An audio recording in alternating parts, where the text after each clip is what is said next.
Well, welcome everyone. We're going to go ahead and get started. I'm Frank Hodge, Dean of the Foster School of Business, and I want to welcome you to the next edition of Frank Discussions with Dean Hodge. My guest today is Katie Griggs. Katie was named President of Business Operations for the Mariners last summer. She's responsible for all aspects of the Mariners' business operations. Prior to joining the Mariners, Katie spent 4 years helping build Atlanta United into one of the premier Major League Soccer franchises. She was Chief Business Officer, overseeing all aspects of the Atlanta United front office. She also directed the team's community relations efforts. In 2017, Katie was named a Sports Business Journal Game Changer, an annual award that honors women leaders across all aspects of sports business. Katie is a North Carolina native and received her BA in government from Dartmouth College and her MBA from the Tuck School at Dartmouth. Katie, thank you for joining me. Thank you for having me. Katie, I wanted to start by reading a quote from Major League Baseball, MLB.com. The quote is, "Griggs's professional journey began when she graduated early," that's from high school, "and enrolled at North Carolina State University. She was 14 years old." Wow. Graduating from high school and attending college at 14. So what was that experience like, and how did that sort of feed into who you are today as a leader? You know, it's a little hard to say what it's like because it's the only experience I had. I think it created an environment in which I was a little bit different. I knew I was a little bit different, and I spent a disproportionate amount of my time trying to figure out how to fit in. Right? And I think that as you look at leadership in general, at least my career, I've generally not looked like a lot of the people in the room. And whether that was age, whether that was gender, whether it's the fact I was a mom, my experience was often different. But it's been my experience for so much of my life that it really has been something that doesn't faze me in a way that perhaps it may faze some other folks. Yeah, interesting. I was riding my bike around the block at age 14, and you were in. I was doing that too. In the article, it also mentions that you were impatient as a young person and continue to be so today.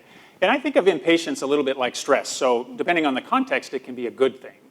So can you talk about how your impatience sort of infiltrates your leadership style and how you manage it in dealing with day-to-day interactions with your team? Probably sometimes better than others, is the reality of it. No, I agree. I think impatience can be a good thing.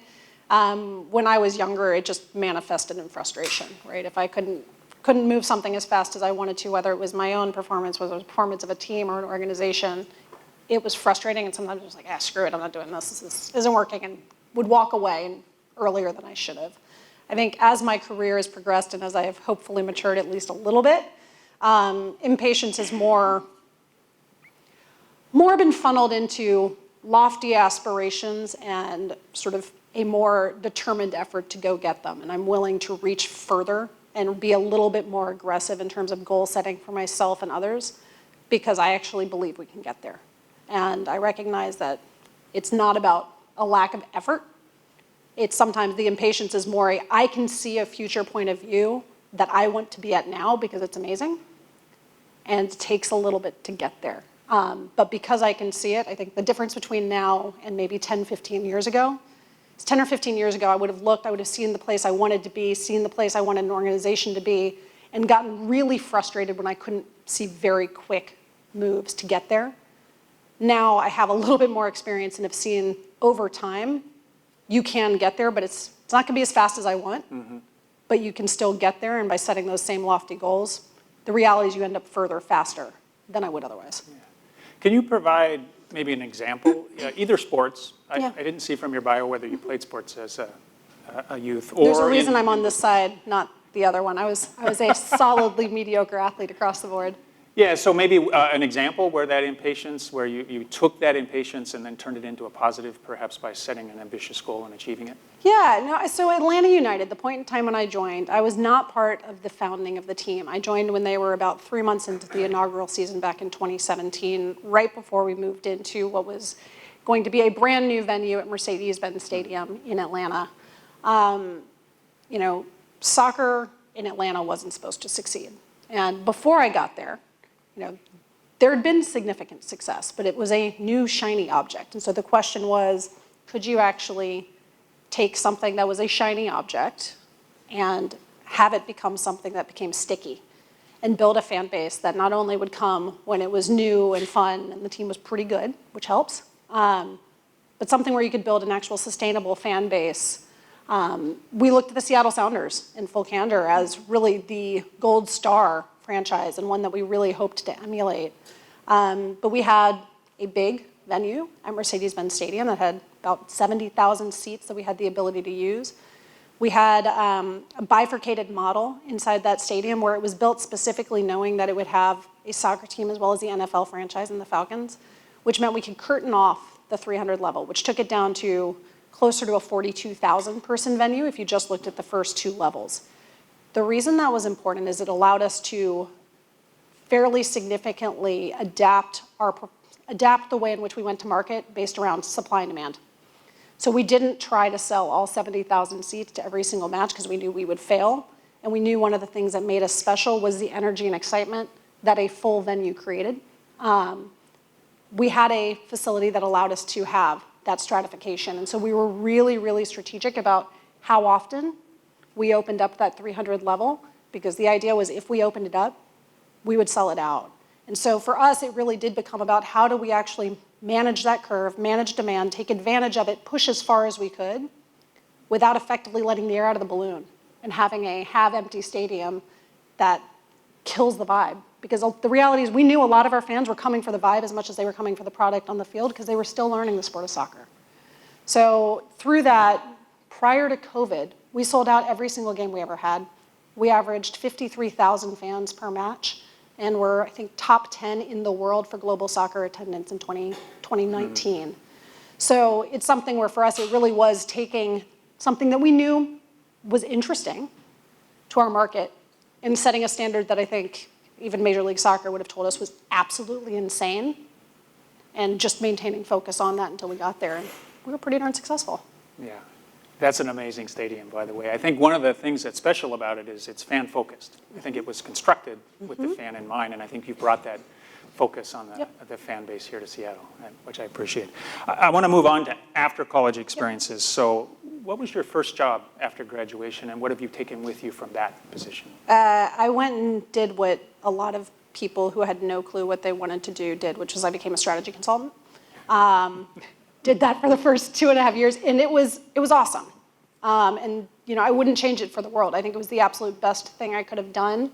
I've always been incredibly jealous of people who had a clear point of view on who they wanted to be and what they wanted to do, because that has never been me. And if you look at my resume, it sort of reflects the fact that I hasn't had the North Star necessarily. For me, the North Star was more about what was I learning and how did I sort of move forward? It's been very much a forward-looking thing. And so when I was looking at what do I do coming out of college, I was interested in why people do the things they do, what influences human behavior. But besides that, it really was how could I find a job that would open more doors than it closed? That where I would get to interact with interesting people, learn new stuff, and hopefully somewhere along the way would figure out what I wanted to do. And consulting was just that. It was perfect. I did meet a lot of really interesting people. I worked on a lot of really interesting problems, worked on a lot of different problems, and built a lot of different skill sets. I also realized that was not what I wanted to do for the rest of my life. And so for me, again, every single career move since then, it's not been a carefully choreographed plan. If you had asked me when I would have been sitting in this room over at either at Dartmouth or at Tuck, if I was going to be a president of a Major League Baseball team, I would have laughed at you. So it's something where I think it really is about being very open-minded to what opportunities are ahead and not being afraid to say yes to taking on opportunities where I didn't know everything going into it, and there was a chance that I could try something and it wouldn't work out, and I did it anyway. You said in your answer there was a point where you realized this was not what you wanted to do as a career. Was that when you thought about going back for an MBA? No, that was when I flew home for Christmas and got landed with a job offer. It was one of those weird, I'm not the person who normally talks on airplanes, I promise. But for whatever reason, I remember I'd gone through security behind a woman who had dropped things everywhere. helped her pick them up, and we both went on our merry way. And it turned out that was the person who sat next to me on the flight from New York City to Raleigh, North Carolina. So there was oh yes, you're that person, thank you for your help, starting point. And it turned out she ran a boutique marketing consultancy that did market research. This was the early 2000s. They worked predominantly with media and entertainment companies, trying to figure out how do you leverage digital media as a new platform for engaging and retaining consumers and fans. And by the time we landed, she made me a job offer that I assumed was a joke. Turned out it wasn't. And I started on April Fool's Day and then spent the next 2.5 years traveling around the US and Europe doing market research in that media and entertainment sector. And it was, again, incredible experience. I learned a ton. Most importantly, I learned that not everyone looks, thinks, and acts like I do. But it was coming out of that really it was, okay, I've had these 2 cool learning experiences. I've liked aspects of both of them. I still don't know where I want to go. I still don't know what I want to be. And when I looked at what could a next step be that would allow me an opportunity to, again, open more doors than I closed and build new skills that would give me optionality as I continued to figure it out, I went back to business school. Back to business school, back to Tuck. Yep. Yeah. Plus I like Hanover. Turning to professional baseball, so you are president of business operations, and Jerry Dipoto is president of baseball operations. How do the two of you work together to make sure you have on-field and back office success? Yeah, no, Jerry and I work really closely together. So the cleanest way to describe his job versus my job is if it involves the athletes, whether it's drafting, sort of performance, coaching, moving them up the minor league system, salary negotiations, all of that, that's Jerry's world. So that's all on the baseball side. Anything else that we do from a Mariner standpoint falls onto mine. But the reality is the two are intrinsically linked, right? We recognize we do an awful lot of stuff. You suspect, think of us predominantly as a baseball team, and we are. But we're also an organization that's incredibly invested in this community from a community relations and foundation standpoint. We also own a restaurant and bar across the street from the ballpark. We also have an interest in our television broadcaster in Root. We're also a company that hosts concerts, and next year we'll be hosting the NHL Winter Classic. So, we have a lot of different things, but at our core, we are a baseball team. And we recognize that particularly from a business standpoint, while there is a lot that we can do, even when the team isn't performing on field, I suspect every single person in this room wants to see us win, and it's a little more fun when we do. We know that. So from my standpoint and from Jerry's standpoint, it's how do we ensure that we're working together to understand how the business comes together and how the business can help him and his team have the resourcing that they are looking for to ensure that we can compete on field, but also on our side, how do we ensure that we're doing everything we can to support the athletes, help showcase them for who they are, help them build their brands, and help ensure that this is a place that they want to be and they want to stay. And I think whether you're looking at last year's signing and the ability to retain Luis Castillo and sign him to a long-term deal, whether you're looking at Julio, who is as amazing, if not better, than he seems, truly, getting him to literally effectively sign up his entire career to potentially be here in Seattle. A lot of that is because of the relationship that they have, not only with Jerry and Scott and the coaching staff, but also on our side in terms of the relationship they've built with our comms team, with our social media team, with our community teams, and with our fans, and feeling the electricity inside the ballpark. They want to be here, they want to play here, and we have to be working hand in hand to make that happen. And that comms team and the social media team and all that comes under your umbrella. It's a big job. Want to talk about your leadership experience in Major League Soccer and professional baseball and the diversity initiatives in those two leagues. So both leagues have tried to further diversify their leadership. Can you comment on those efforts and maybe share some thoughts on how successful they've been and where they might be headed over the next 5 to 10 years? Yeah, no, I think, look, it's something where I would argue the sports industry is maybe a little behind. And with that being said, there is a real awareness, and I think you're seeing greater action. I don't think the awareness is new, but I think you're seeing more action behind the awareness just across the field of sports. And so this isn't even a baseball versus soccer thing. I think the unique thing about baseball versus soccer is when you're looking at the composition of the fan base, soccer is intrinsically, it's smaller, first and foremost, in terms of the core avid fan base, but it is relatively younger and more diverse because it is such a global game, right? Whereas baseball has such history and legacy that the composition of the fans historically hasn't necessarily reflected the broader composition of our market, or of the US. So they're coming at it with different challenges and different opportunities, but both are ultimately, and all brands, are looking to grow, right? How do you make sure that what you're doing is relevant and attractive and appealing to as many people as possible? And again, I think while the intention's been there all along, I think there's a greater appreciation for the role that diversity plays, where it's not just the right thing to do, it's not just a tick the box exercise so you look good to the press. When you pull together people who have different life experiences, which can mean a lot of different things, they highlight blind spots. They help you get better. And the more effectively you can represent the potential market you can serve, the better you can actually work to serve that market. Because no matter how hard I try, my life experience is my own. I can try to open my aperture.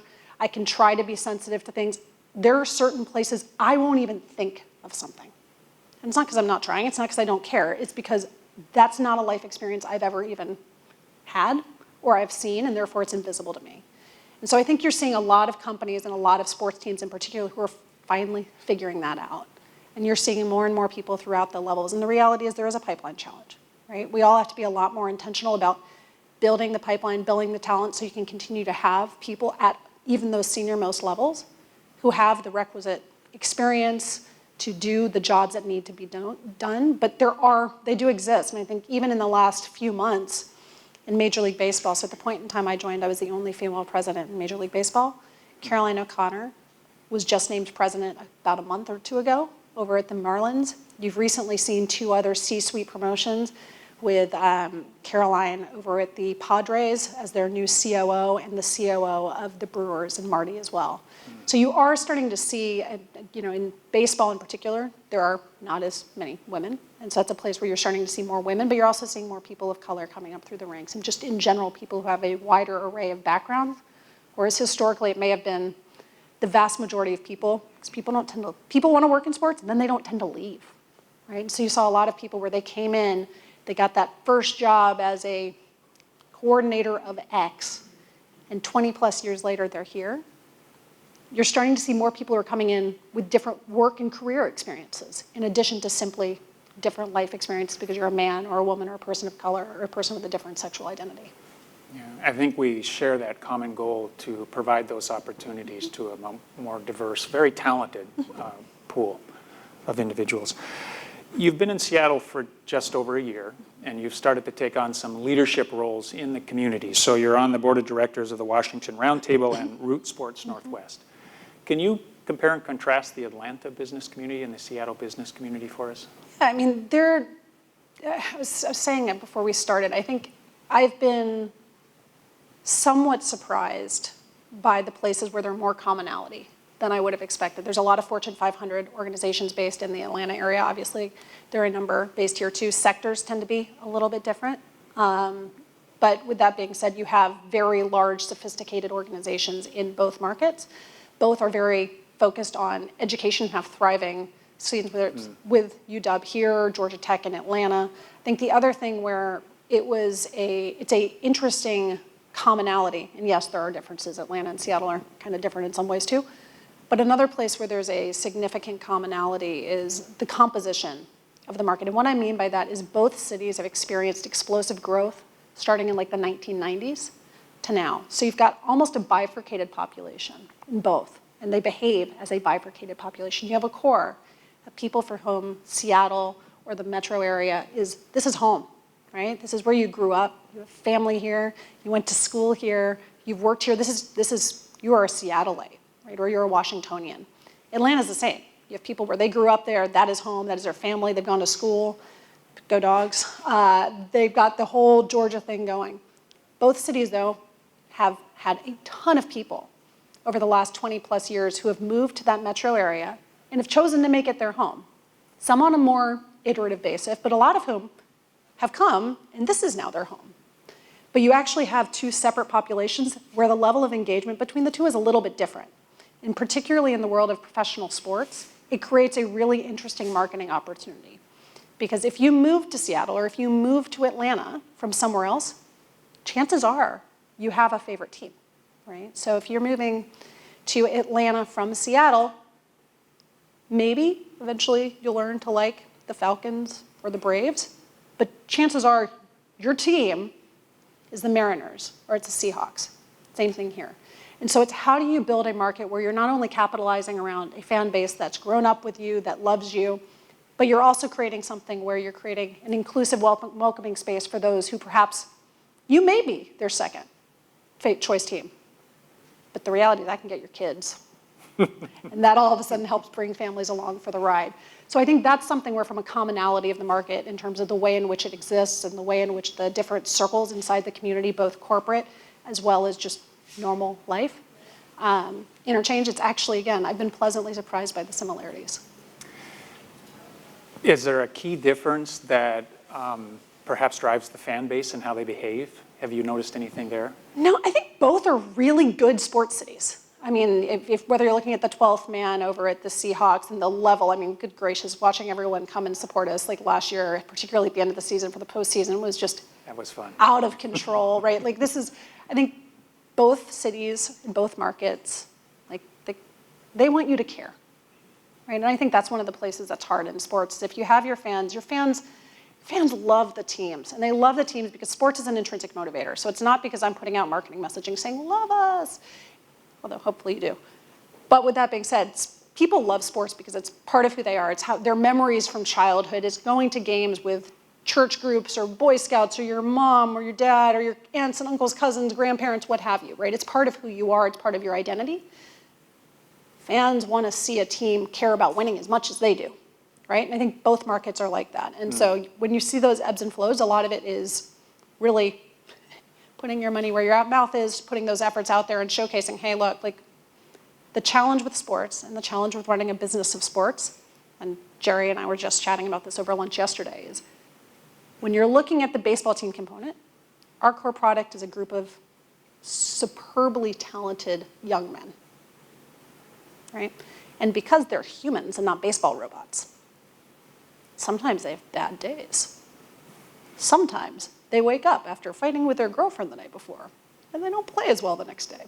Sometimes they randomly trip on something and they get injured, right? There's such a high degree of variability that our job is to really ensure that we're, on the baseball side, creating a really strong base with reinforcements, recognizing that there's the stuff happens element of our sport and of our game and of our business.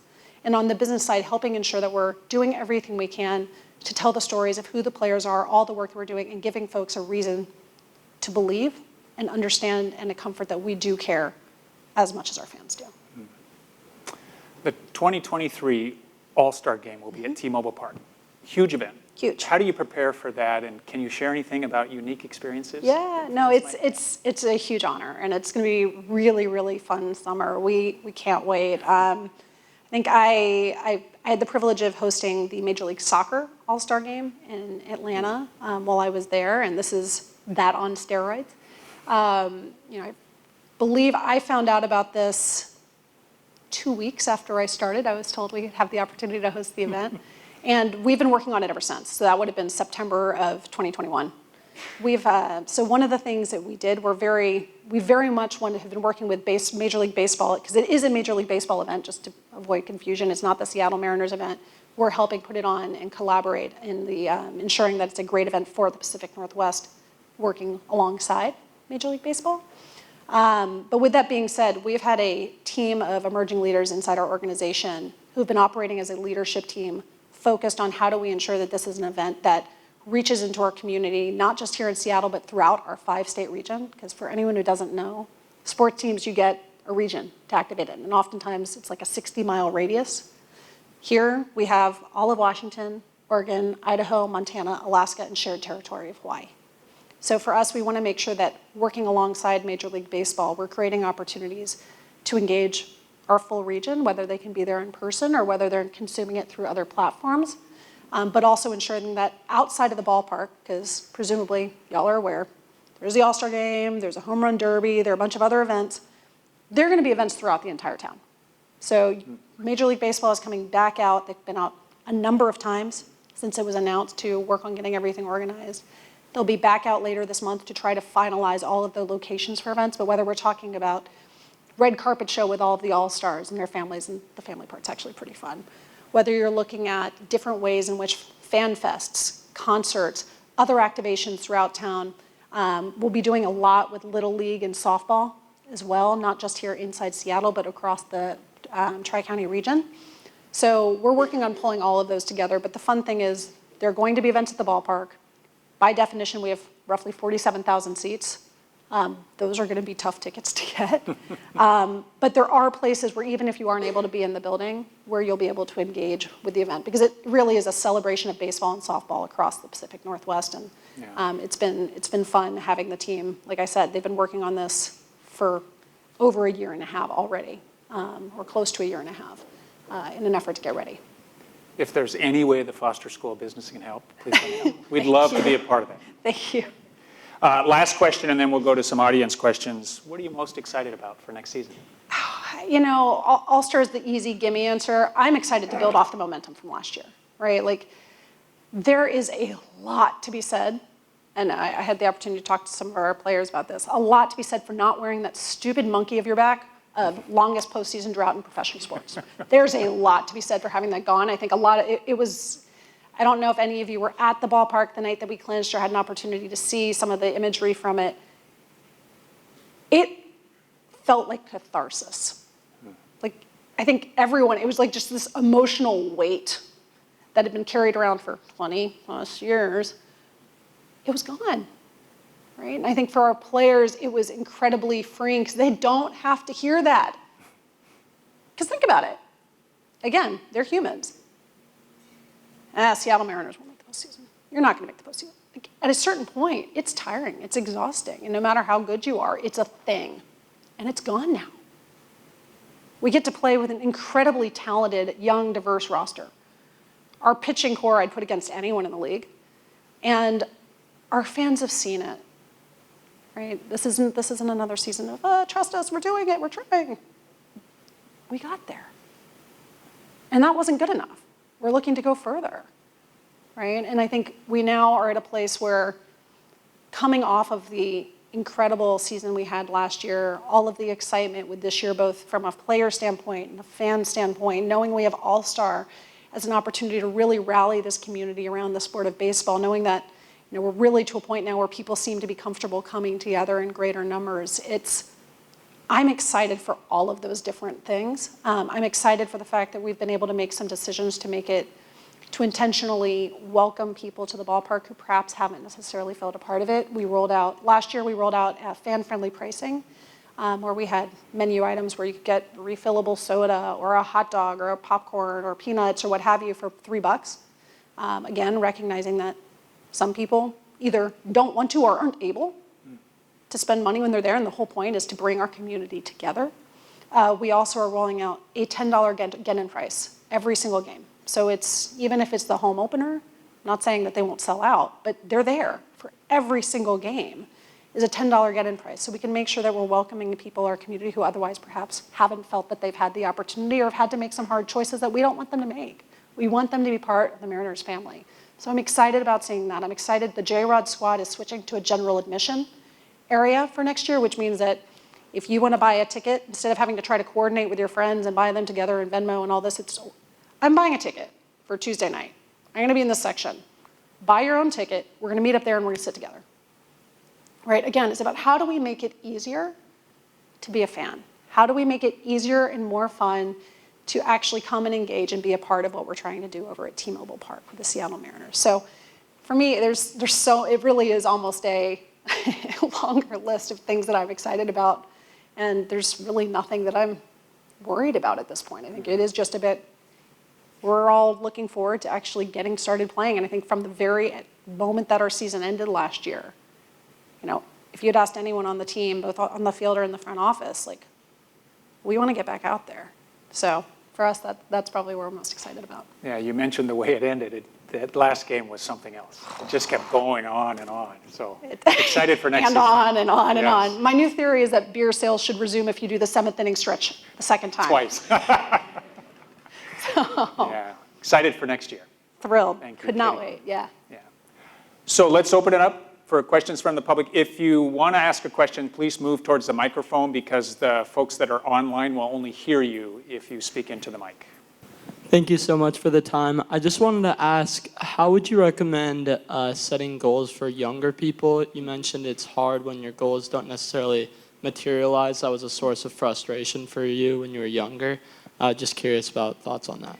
You know, I think it's hard. I'll be honest. A common refrain and early feedback from managers was to be patient, which is not what I'm good at.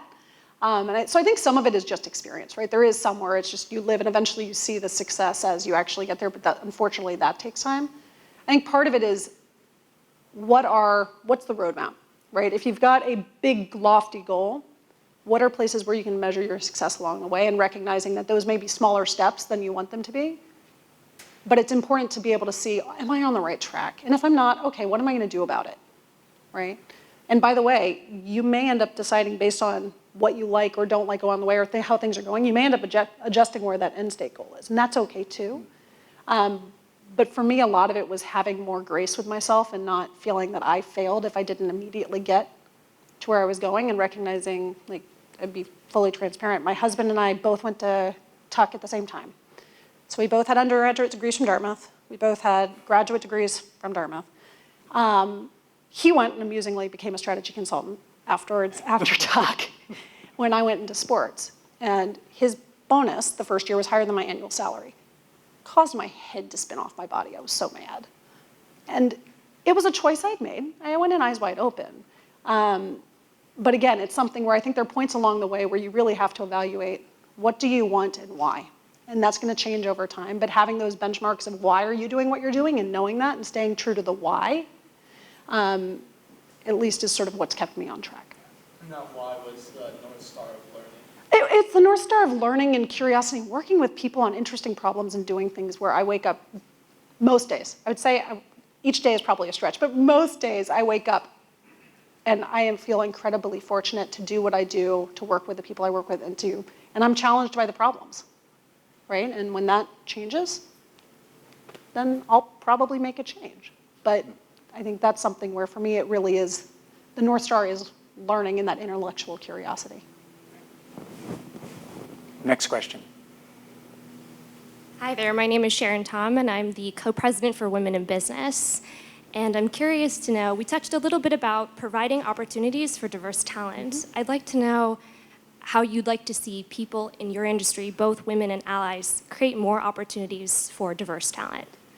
I think a lot of it really does come down to the awareness of the value of it, right? It's, you know, whenever you're looking at someone to fill a role, like if you're hiring someone, it's to solve a problem for you, right? Like there's a need state, I'm trying to find an individual who will help alleviate whatever that problem is.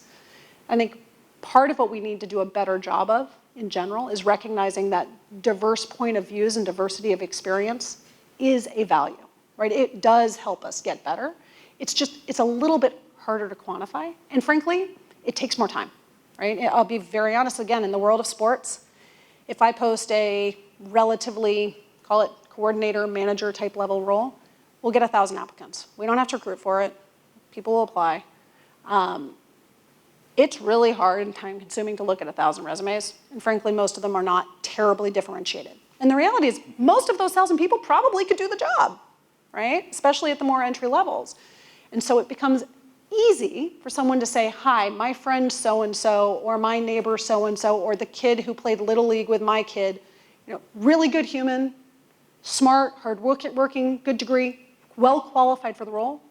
And I've got this person vetting that for him or her.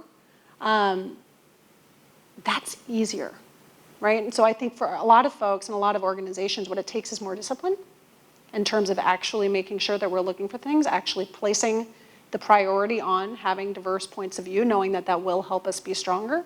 But it's also about, to your point on allies, it is about building relationships the same way that there have been pipelines where, you know, people who come from similar backgrounds often end up going to similar places.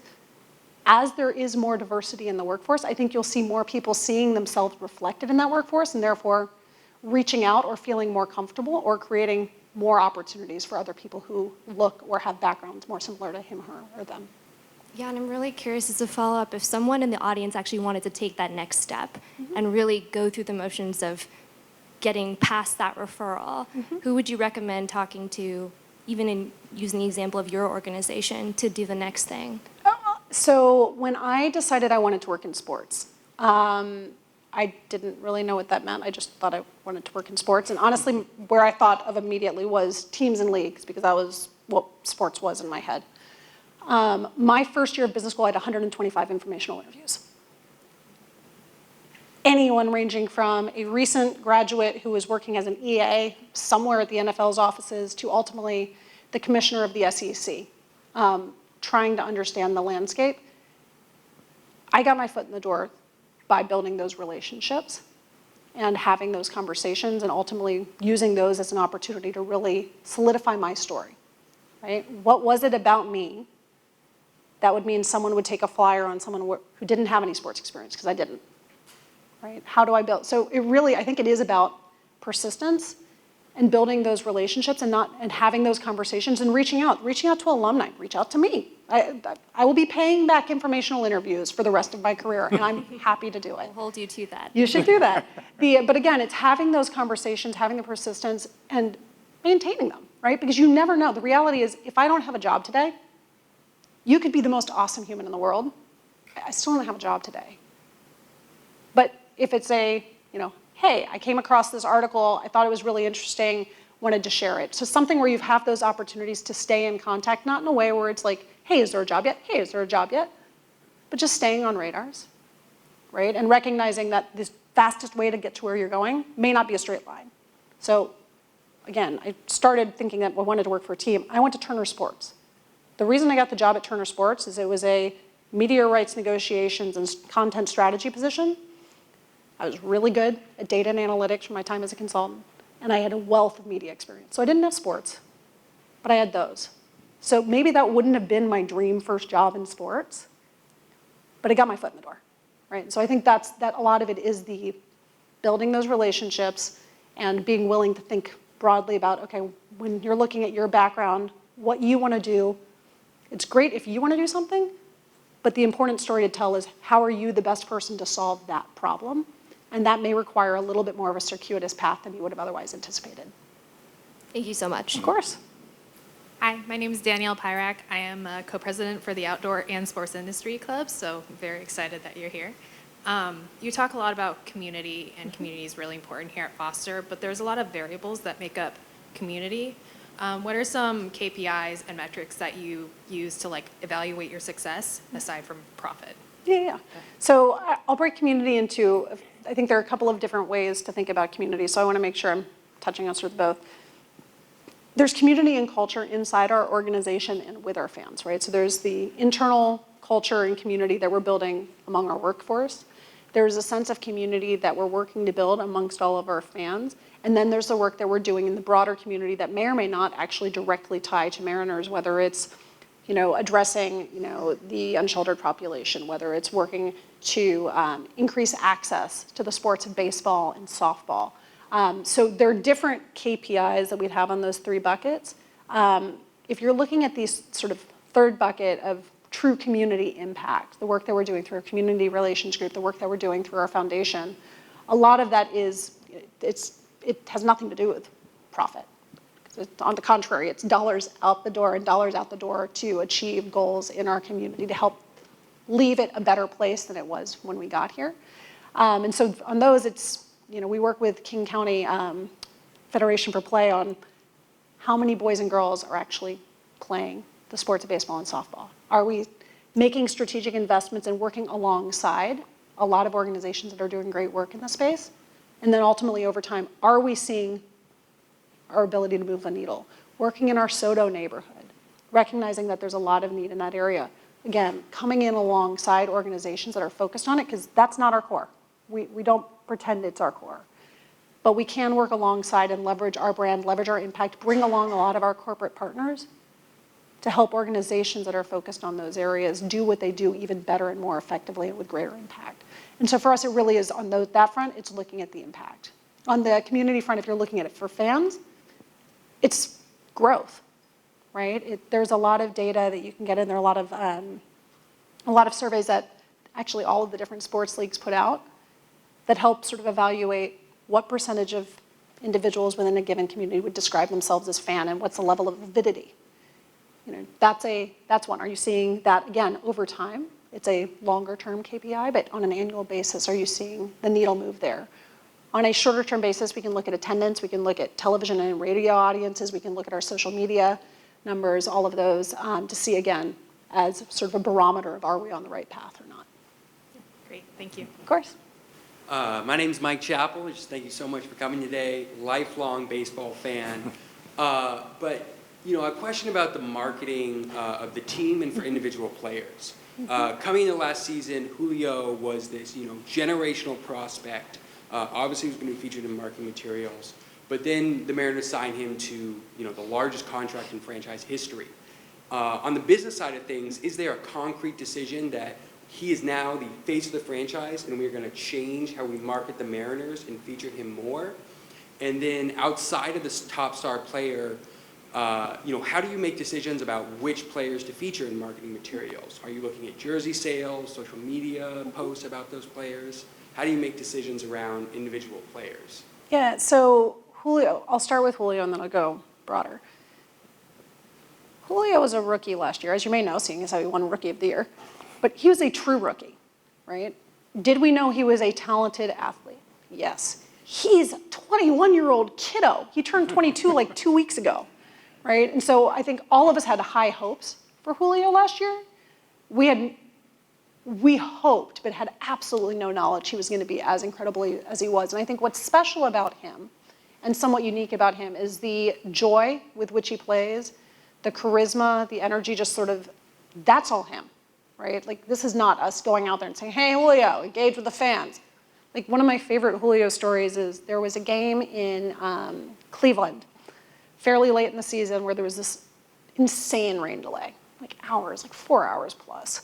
And which sucks for the players because they were looking to fly out that night. You're back in the clubhouse. There's not a whole heck of a lot to do. You're just waiting until they allow you to go back out. It's not particularly fun for them. So someone came into the clubhouse at some point and told him that almost everyone left the ballpark, like, because there was such a long rain delay. Like, there were almost no fans there. Someone went out and told him there were about 100 Mariners fans just waiting it out in the rain in Cleveland. And they just happened to mention that. He immediately walked outside and then spent the next 30 minutes talking to them and signing balls. Like, that wasn't something we told him to do. That's just who he is, and I think that's what makes him so special. And so in terms of highlighting Julio, it's not yes, we signed him to a very long-term deal. Yes, we expect him to play a major role in our marketing going forward, but this is a team sport, right? So Julio naturally leans into it. It's something where we never try to put our athletes in a position where they're uncomfortable. We're not trying to showcase them as anything other than what they are. And he is someone who's comfortable with it. With that being said, I'll go to the other end of the spectrum. Another one of our very young players, Jarred Kelenic. People have polarizing opinions on Jarred. With that being said, though, Jarred's an intense dude, right? That's who he is. He cares so much. It sort of goes back to my impatience and sort of goal-setting questions. He cares so much. No one outworks him. Like, he hustles, but you can see everything, right? And sometimes it manifests in a way that some people are like, they feed off the passion. They're like, yeah, like I get that. Some people are like, ugh, But again, it's about how do we authentically showcase the athletes for who they are. We're not trying to tell them who they are and what to be. And recognizing that the same way we've talked about diversity this whole night, the different people in this room, I'm sure, see themselves in different aspects and different traits of our athletes, right? They're not one size fits all because, again, they're humans. So when we're looking at how do we feature them, it really is, first and foremost, are they comfortable, right? Because we don't want to make them uncomfortable. And secondly, how can we showcase them in an authentic way? So little things like the dances after we would win games last year. We didn't tell them to do that. But again, it was building the trust with the cohort of athletes where they felt comfortable that they could be themselves and we weren't going to make them look silly. We weren't going to be making fun of them. it was going to be something where anytime we're engaging with them from a content marketing standpoint, our goal is to help our fans find ways in which they can better connect with our athletes. Thank you. You're welcome. Hi, my name is Ankit. I'm a lifelong soccer fan. So it takes years, as you mentioned, to build a loyal fan base, especially soccer, which is so popular around the world, but not so much in the US. So at Atlanta, how did you go about creating this loyal fan base for a sport which is not that popular here? And also, at a high level, what helped you fill out those 40,000 odd seats in terms of initiatives? Just looking from a leadership perspective, what did you do to kind of create this idea that soccer is a popular thing here? Yeah, so the two of them are interlinked. The two answers are interlinked. So to your point, soccer is not as big here in the United States as it is in many parts of the world. With that being said, there is a core avid fan base here in the US.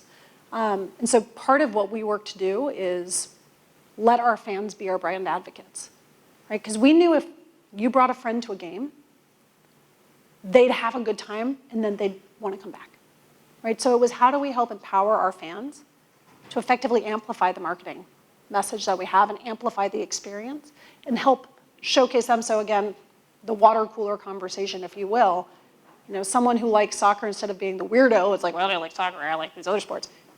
You set that person up to be the star, right? You set that person up to be in a position where he or she is helping bring along others to the sport, and that makes them, you know, that's part of who their identity, and we tied their identity to ours in a way that was mutually advantageous.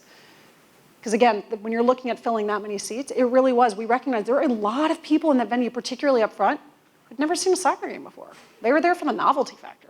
What the heck is happening? Or they were there because it was the cheapest ticket to get into Mercedes-Benz Stadium, and it was a really cool new stadium, right? So it was how do we make sure that once you're through the door, no matter how you got there, we created an experience that made you want to come back. So that was really the focus there. And I mentioned the supply-demand curve. You know, we recognized very early on that a lot of what the experience presented to our fans, particularly those who perhaps didn't know the sport as intimately, it was the experience. I mean, it's college football. If you go to a football game, it's the student section, right? It's the energy that's being produced by a section of that feeds the rest of the stadium, and it creates a really cool experience where even if you don't know or care what's happening on the field of play, it's fun to be there, right? It's fun to be surrounded by the energy, particularly when it's full. You know, so we recognize that having that scarcity was important, which is why we never opened up like one section at a time and said, oh, well, we could sell an extra 1,000 tickets. There were lots of games where we could have sold an extra 1,000 or 2,000 or even 5,000 or 10,000 tickets. But it turns out if you see 20,000 empty seats, it feels empty. Whereas when you actually saw 40,000 and everything else, because the way the curtaining system worked, 30,000 seats disappeared, right? It felt full, and it created an entirely different vibe. And frankly, the fact that a ticket was hard to come by, it was a nice self-reinforcing prophecy, like, ah, shoot, I need to get my ticket early, I need to go there, I need to be there, I want to be a part of it. And so it was something where by continuing to really nurture that dynamic, it was key to, I think, help people come back that second time. And then eventually, to your point, they learned the sport. They fell in love with the players. They actually understood what was going on, or they didn't, and they were liking the cheap beer, and they still had fun with their friends. But either way, they came back. Of course. We have time for one more question. You mentioned, baseball is a sport that's rife with tradition, and traditionalists tend to be pretty proud that they're traditionalists. In that context, as a female executive, you mentioned that there are a few others, literally a few others in Major League Baseball. I wonder if you have relationships with them, or if there's like a secret text chain or a way that you kind of stay in touch just to navigate that experience together, and how you do that. No, it's a good question. I do have relationships with them, but I have relationships with many of the men as well. And I think that's one of the things that often gets, at least in my experience, missed is, yes, I have more conversations, frankly, with people who are in a similar life stage to me. Like I have a 3-year-old and a 7-year-old at home. And so a lot of people, whether you're a man or a woman, if you're a parent of young kids, we got something to talk about. right? And so I think for me, part of what's been key is having a deep network where I am very intentional about celebrating and congratulating and supporting folks when they come up. But it's not, again, gender plays a role, and I do have relationships with all of those women, and I could not be more excited that they're all getting elevated. But I do think that it's really important to build a network of mentors, peers, and colleagues that are men and women, that are Black and white, that are gay and straight. Because ultimately, that's where we're going, right? And right now, there are more white men in the sport. That's not their fault, right? What we're trying to do is how do we actually figure out how to bring more people along for the ride? And so having those relationships where I can pick up the phone and when I'm having challenges, I know I can call Sam Kennedy over at the Red Sox and say, hey man, you've been doing this for a number of years. I'm facing this, I have this question, I'm facing this challenge. What do I do?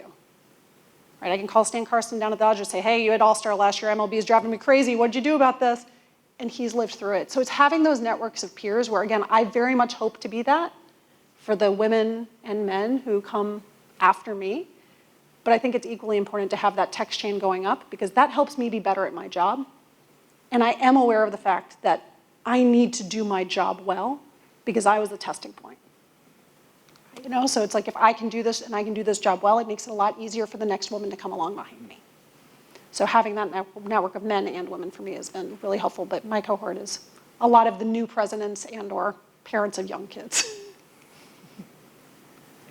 Sure. Well, thank you, Katie. And please join me in thanking Katie for sharing time with our community.